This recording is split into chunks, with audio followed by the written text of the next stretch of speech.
Now that's what I'm talking about.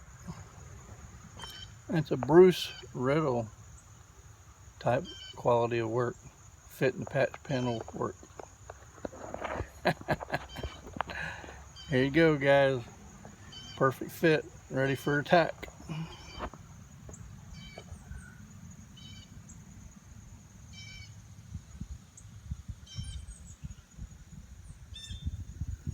You're laying perfectly flush all the way around.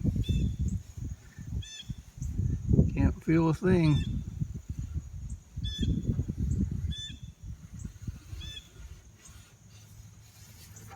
She's ready. She's ready. This corner's not perfect. That's double metal behind that corner.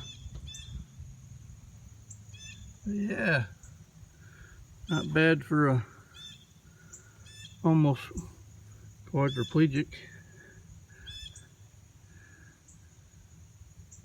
I'm enjoying the other door handle being on there, just walking up to the truck and getting in it when I want to, just easy as can be. Nothing like that. The worst thing is sitting here next to the septic tank. I'm glad I haven't had any explosions.